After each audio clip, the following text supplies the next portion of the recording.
In 1875, a stagecoach rolled out of Virginia City, Nevada at first light, carrying $80,000 in gold bullion, worth roughly $2 million today. The strongbox bolted beneath the driver's seat was so heavy it took 3 men to load it.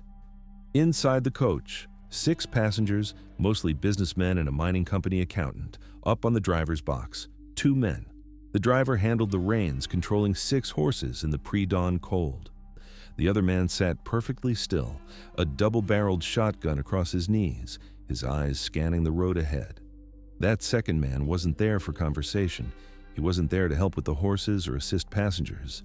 He was there because between Virginia City and the Carson City Mint lay 47 miles of winding road through the Sierras, and along that route there were at least a dozen spots perfect for an ambush. Narrow passages where the road cut between high rocks, sharp curves where the coach had to slow to walking speed, creek crossings where horses picked their way carefully across uneven ground. And every outlaw within 200 miles knew about that gold shipment. The news had leaked days earlier. It always did. Mining camps had no secrets. The moment gold left the stamp mill, word traveled faster than any stagecoach. This is the story of the shotgun messenger, the most dangerous job in the American West that almost nobody talks about.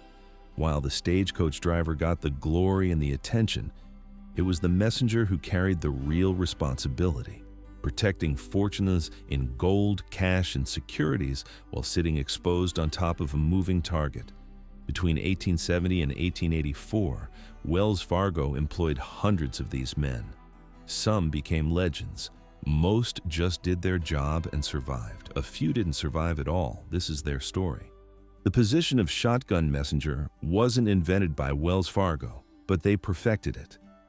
In the early days of Western Express companies, stagecoaches carrying valuables were sometimes accompanied by armed riders on horseback. But this created problems. Riders couldn't keep up with the coach over long distances. They got separated during river crossings or rough terrain.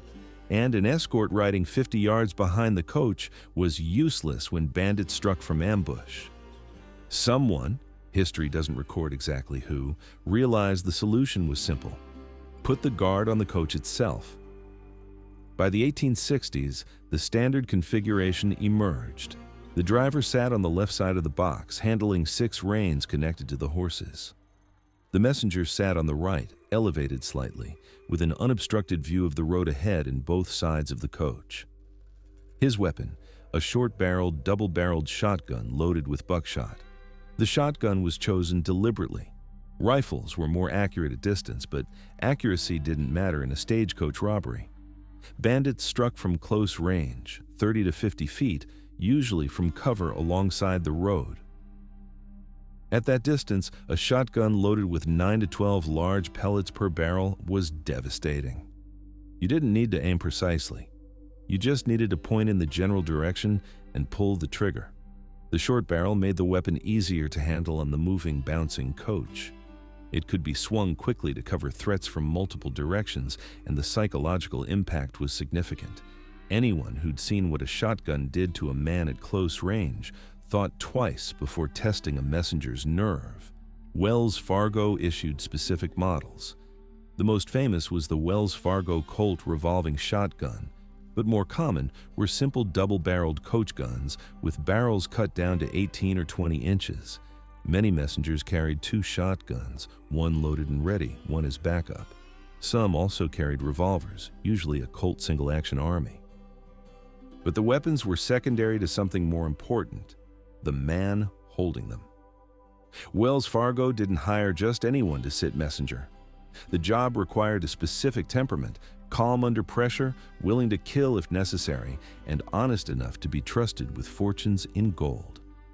The company preferred men with law enforcement or military backgrounds.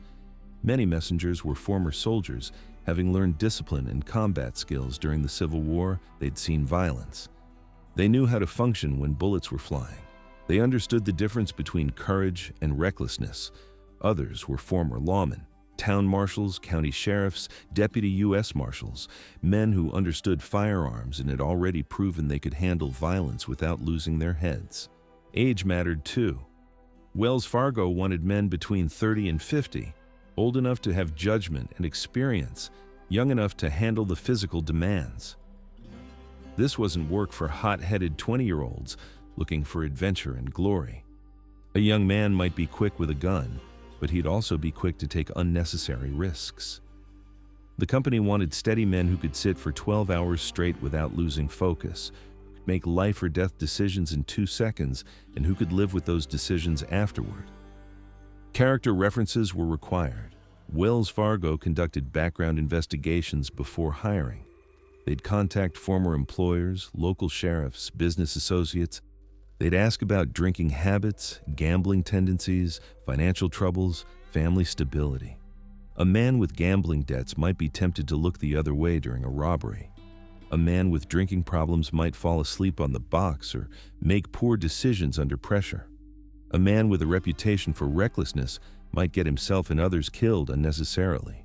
The company was entrusting messengers with shipments that could exceed a year's worth of corporate profits. One dishonest messenger could destroy the company's reputation. One incompetent messenger could cost lives and fortunes.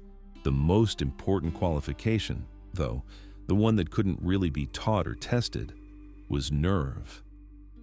A messenger needed the ability to sit for hours with a loaded shotgun across his lap, knowing that at any moment someone might try to kill him.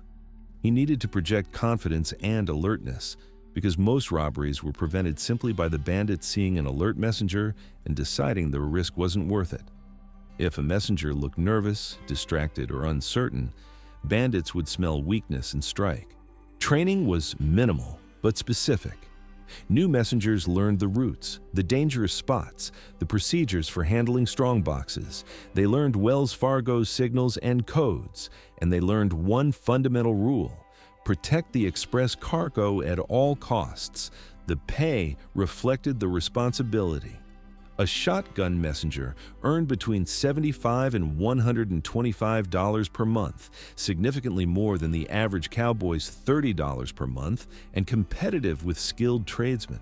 Top messengers who worked the most dangerous routes could earn even more. But here's what made the job truly remarkable. The messenger wasn't protecting his own money. He was protecting someone else's fortune while making a salary that would take him 20 years to equal a single shipment he guarded. That requires a special kind of integrity. A typical run began before dawn. The messenger would arrive at the Wells Fargo office while it was still dark. He'd inspect his weapons, check his ammunition, and sign for the express cargo being loaded into the coach's strongbox, a reinforced iron chest bolted to the floor of the front boot just below the driver's box. The strongbox was the messenger's responsibility. He held the only key. Not the driver, not the station agents. Only the messenger and the receiving agent at the destination had keys. This meant that even if bandits captured the coach and killed everyone, they'd still need to break open the box, a difficult and time-consuming process that gave pursuing lawmen time to catch up. Manifest sheets listed the contents: gold dust in leather pouches, gold coins in sealed bags, currency in bundles, securities in bonds, and sometimes jewelry or other valuables. The messenger would verify the manifest, lock the strongbox, and climb up to the box. Then came the wait. Passengers loaded, mail pouches were secured, the station agent gave the signal. The driver released the brake, shook the reins, and the coach rolled out. For the next 6 to 12 hours, the messenger sat exposed on top of the coach, shotgun ready, scanning the landscape for threats. The physical demands were brutal. No back support, no cushion, just a hard wooden bench, bouncing and swaying with every rut and rock. In summer, the sun beat down mercilessly. In winter, freezing wind cut through layers of clothing. Rain soaked messengers to the skin, dust choked them, but the messenger couldn't doze, couldn't relax, couldn't get comfortable, because the moment he let his guard down was the moment bandits struck. Certain spots on every route were known danger zones, narrow passages where the road cut between high rocks, sharp curves where the coach had to slow down, creek crossings where horses moved cautiously.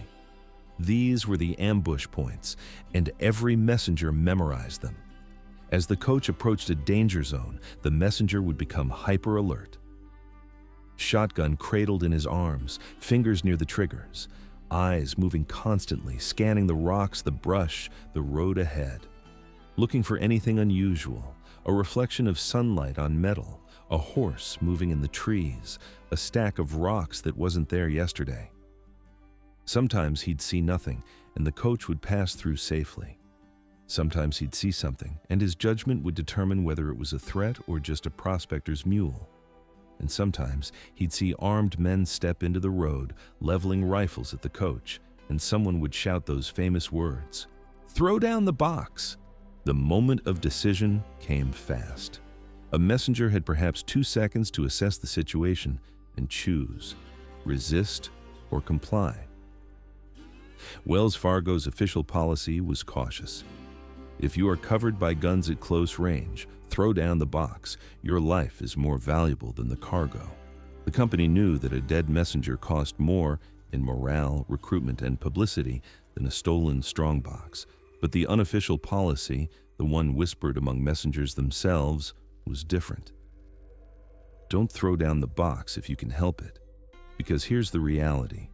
Most bandits were amateurs. Many were drunk or nervous. Their horses were often poor quality. Their weapons might misfire. And if a messenger showed weakness once, every outlaw on the route would know it. So the calculation was cold and practical. If the messenger was outnumbered and outgunned, 6 or 8 bandits with rifles drawn, he threw down the box. No shame in that. He'd fought the odds and lost. But if it was 2 or 3 bandits, or if they seemed hesitant, or if the messenger thought he had even a slim chance, he might decide to fight. The fight was over in seconds. The messenger would swing his shotgun toward the nearest threat and fire both barrels in rapid succession. Buckshot spread about an inch per yard of distance at 30 feet, a pattern maybe 30 inches across, filled with lead pellets traveling at 1,400 feet per second. If the first target went down, the messenger dropped the empty shotgun, drew his revolver, and kept firing. The driver, if he was armed and capable, would join in. Passengers sometimes had weapons and would shoot from the windows. The bandits would return fire, aiming at the most visible target, the messenger sitting elevated and exposed. Many messengers died this way, shot off the box, killed instantly or mortally wounded, dying before the coach reached the next station. Many robberies were stopped this way too. Bandits fled, sometimes leaving wounded or dead companions behind.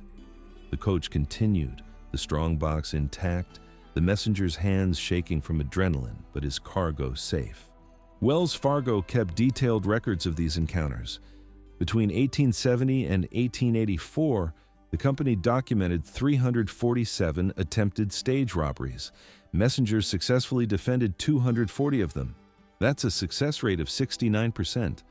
But that means 107 robberies succeeded, and some of those failures came at terrible cost. Famous names emerged from this violent, exhausting work, and their reputations spread across the West. Aaron Ross rode messenger for Wells Fargo for over 30 years, starting in the 1860s and continuing into the 1890s. He survived multiple robbery attempts, killed at least 2 bandits in separate incidents, and never lost a shipment. His reputation was so formidable that some outlaws would abandon robbery plans when they learned Ross was writing that run stage station agents would quietly spread the word, "Ross is on the box today." Bandits would hear it through the grapevine and decide to wait for an easier target. Ross was a big man with steady hands and eyes that never stopped moving. Other messengers studied him, trying to learn what made him so effective. Mike Tovey worked the California routes during the height of the gold rush robberies and became known for his lightning-fast draw.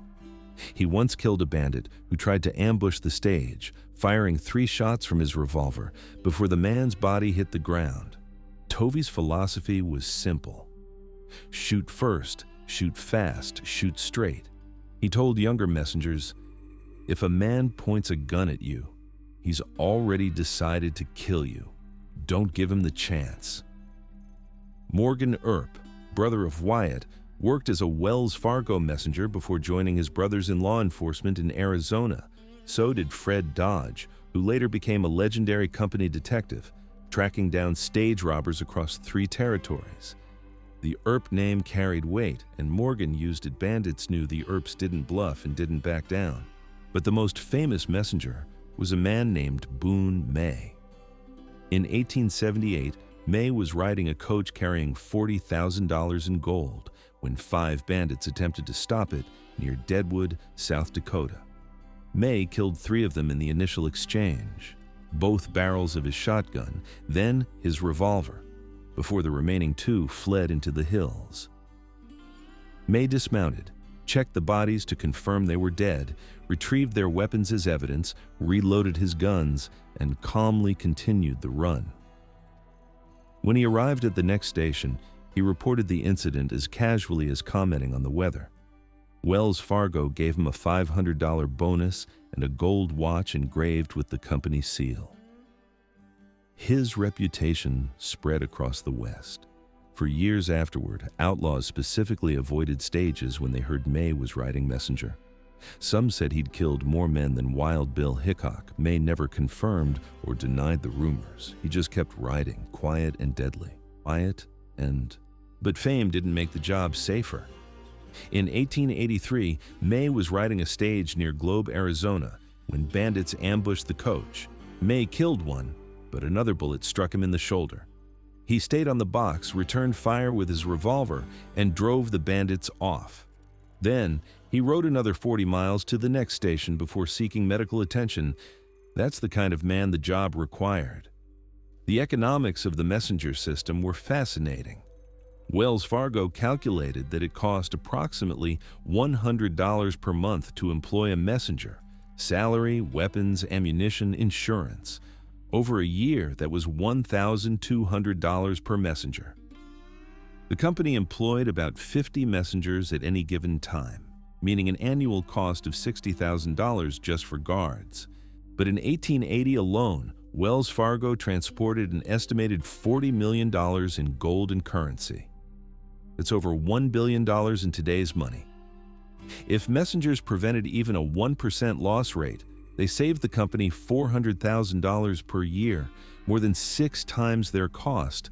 The math worked. The messengers paid for themselves many times over. Beyond the direct financial protection, messengers provided something equally valuable: confidence. Customers trusted Wells Fargo because they knew armed, competent men guarded every shipment. Mining companies sent their gold with Wells Fargo banks, transferred funds through Wells Fargo. The company's reputation for security was worth millions in business contracts. That reputation rested on the shoulders of men sitting on top of stagecoaches with shotguns across their knees. The strongbox itself was a marvel of practical design and deliberate engineering, built from heavy iron plates, usually 3/8 to half an inch thick, bolted together with rivets. It weighed between 100 and 200 pounds, empty. Fully loaded with gold, some boxes weighed over 400 pounds. The lid locked with a heavy padlock, and the entire box was bolted through the floor of the front boot to the coach frame itself. You couldn't just grab it and run. The lock mechanism was sophisticated for its time. Wells Fargo used custom locks made by Yale or other reputable manufacturers with complex internal mechanisms that resisted picking. Each messenger carried one key on a chain around his neck or deep in an inside pocket. The receiving agent at the destination had the only other key, not the driver, not the station agents along the route, not even the local Wells Fargo office managers. This chain of custody meant that even if bandits captured the coach and killed everyone, they'd still need to break open the box, a difficult and time-consuming process that gave pursuing lawmen time to organize and catch up. Breaking into a locked strongbox without the key required serious tools: axes, sledgehammers, cold chisels, explosives. Smart bandits brought tools to robberies, planning ahead for the box they knew would be there. But they still needed time. Every minute spent attacking the box was a minute lawmen might arrive. Every hammer blow rang out like a bell, advertising their location to anyone within earshot. Some bandits tried to steal the entire coach, strongbox and all, planning to open it later in a safe location. But coaches were large, slow, and easily tracked. Poseas could follow wheel ruts for miles across open country. And a stolen coach couldn't be hidden easily. It was too big, too distinctive. The most effective method was dynamite.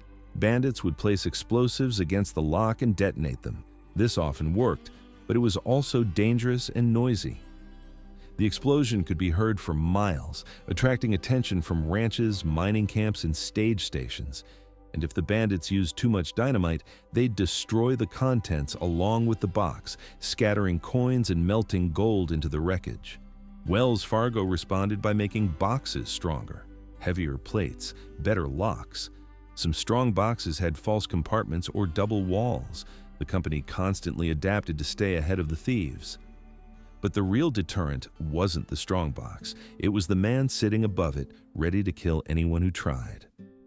By the mid-1880s, the era of the shotgun messenger was ending. Railroads expanded across the West, replacing stagecoaches as the primary method of transporting valuables. Railcars could be more heavily guarded, moved faster, and carried larger loads. The last great age of stage robbery was roughly 1875 to 1883. After that, the routes shortened, the valuable shipments moved to trains, and the need for messengers declined. Many former messengers became railroad guards, applying the same skills to a new mode of transportation. Others became Wells Fargo detectives, tracking down bandits who had once threatened their stages. Some retired, their nerve finally exhausted by years of constant vigilance. A few kept riding the remaining stage routes until the very end, guarding the last strongboxes on the last coaches serving remote mining camps and frontier towns where rails would never reach. The shotgun messenger represents something essential about the frontier economy. The West produced enormous wealth: gold, silver, cattle, land. But that wealth had to be moved to markets in the East. Moving it meant making it vulnerable. And protecting it required men willing to risk their lives for someone else's fortune. These weren't glamorous figures. They didn't have biographies written about them. Most died in obscurity, their names forgotten except in Wells Fargo employment records. But they made the Western economy possible. Every gold shipment that reached San Francisco, every bank transfer that arrived safely, every payroll that made it to a mining camp, someone sat on a stagecoach with a shotgun to make that happen. They rode through heat and cold, dust and rain, boredom and terror. They sat exposed while others rode protected inside the coach. They accepted responsibility for fortunes they'd never possess. And when bandits appeared, they made split-second decisions that often meant life or death. The shotgun messenger, the man who rode with $100,000 and made $30 a week. That takes a special kind of courage.